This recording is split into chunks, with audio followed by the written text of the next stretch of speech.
Une fois de plus, bienvenue à cette édition du Morning Call. Exiger la publication d'un calendrier électoral tenant compte du délai de décembre 2017 par la Commission électorale, c'est le but des manifestations prévues ce lundi à Kinshasa, en République démocratique du Congo, à l'initiative du mouvement citoyen pour le changement Lucha. L'appel à manifester soutenu par l'opposant Moïse Katumbi vise clairement à demander le départ du président Joseph Kabila et la tenue d'une présidentielle avant la fin de l'année. Il intervient alors même que le président de la CENI a récemment déclaré qu'il était impossible d'organiser un scrutin avant la fin de l'année, conformément à l'accord dit de la Saint-Sylvestre. Et ces déclarations ont jeté le doute dans le pays sur le calendrier indéterminé des élections. La réalité du retour au pays de Moïse Katumbi, comme il l'annonçait dans une interview avec African Arguments, n'est cependant toujours pas établie. Il avait déclaré, je cite, « Je serai aussi dans les rues pour encourager la population, car aujourd'hui le peuple meurt. Aucun investisseur sérieux n'est arrivé au pays depuis 2016. » S'il n'a pas donné de date précise à son retour en RDC, il a affirmé que ce serait aussi vite que possible. Katumbi est en exil en Belgique après avoir été condamné par contumace à 36 mois de prison. Les manifestations anti-Kabila prévues aujourd'hui ne seront pas les premières du genre dans le pays. Les rassemblements intérieurs organisés par les partis d'opposition ainsi que le mouvement militant, la Lucha, ont entraîné la mort de plusieurs dizaines de personnes, en particulier dans la capitale, Kinshasa.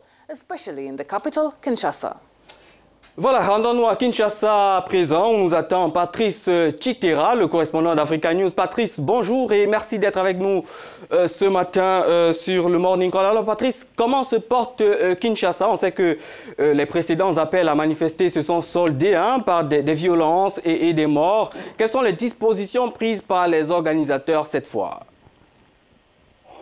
Il est encore très tôt de donner un aperçu sur l'ambiance à Kinshasa. Les habitants de la capitale se préparent pour entamer la journée. Mais ici est de signaler que nombreux s'interrogeaient ce dimanche sur comment va se passer cette journée de lundi. Le mouvement citoyen La Lucha, qui a fait appel à manifester, a demandé seulement à la population à descendre massivement dans les rues des grandes villes du pays pour faire pression à la commission électorale et les autorités à organiser les élections en décembre prochain. Un des leaders de ce mouvement, Fred Baouma, a déclaré dans les nouveaux médias en ligne que la manifestation de ce lundi est le début d'une série d'actions politiques qu'ils vont mener pour pousser le président Joseph Kabila à quitter le pouvoir d'ici décembre. Certains leaders de l'opposition comme Moïse Katumbi, Martin Fayoulou, mais aussi Vital Kamerhe, qui a été perçu jusqu'il y a quelques jours comme en train de se rapprocher du camp de Joseph Kabila, ont également lancé un appel au peuple congolais à se rallier à cette manifestation pour obtenir l'organisation des élections et le départ du président sortant d'ici décembre.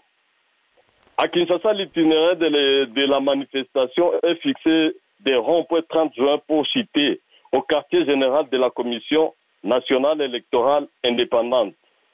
Dans les villes de Bukavu, Goma, Kisangani, plus à l'est du pays, les autres organisations de la société civile et les partis de l'opposition ont rallié leur position à celle de la Lucha en indiquant les voies que les manifestants vont suivre pour citer au siège local de la commission électorale. Le gouvernement, de son côté, organise une série d'activités pour ce lundi. Des milliers de fonctionnaires et agents de l'État, récemment envoyés à la retraite, ont été conviés à assister à une cérémonie solennelle au siège du Parlement pour lancer officiellement l'opération de remise de leur indemnité de départ. Ailleurs, le ministère de l'Enseignement supérieur a programmé les cérémonies de collation de grades pour la clôture de l'année académique 2016-2017 à travers nombreuses universités du pays. Alors Patrice, l'enrôlement des électeurs se poursuit en RDC, en République démocratique du Congo. Alors comment comprendre cet appel lancé par la Lucha pour la publication d'un calendrier électoral? Oui, bien que les opérations d'enrôlement des électeurs se poursuivent, la Lucha a appelé à des manifestations suite à la récente déclaration du président de la commission électorale indépendante, Corneille Nangaa, faite il y a quelques jours à Paris, qu'il était impossible d'organiser les élections en décembre tel que les prévoit l'accord de Saint-Sylvestre de l'an dernier. Il s'est de rappeler que cet appel de la Lucha intervient quelques semaines après l'appel à la mobilisation que les évêques catholiques regroupés au sein de la commission épiscopale ont lancé pour faire pression aux institutions en charge d'organiser les élections, de les faire d'ici décembre. Et ce, tel que stipule cet accord de Saint-Sylvestre. Les évêques catholiques ont aussi lancé la mobilisation au lendemain de la déclaration du numéro 1 de la commission électorale. Voilà, pour terminer, Patrice, l'opposition prévoit une série de manifestations à travers donc, le pays. Peut-on avoir une idée de la suite? Oui, l'étape décisive à suivre, ce sont les actions politiques que les rassemblements, qui est une coalition ou regroupement de l'opposition qui reste intransigeant vis-à-vis du président Joseph Kabila à respecter les accords de Saint-Sylvestre projettent dès décembre prochain. Il s'agit notamment de l'appel au peuple congolais à ne plus payer les taxes, impôts et très emblématiquement les factures de l'électricité et l'eau. Avant cela, l'opposition a aussi appelé à une ville morte le 8 et le 9 août prochain.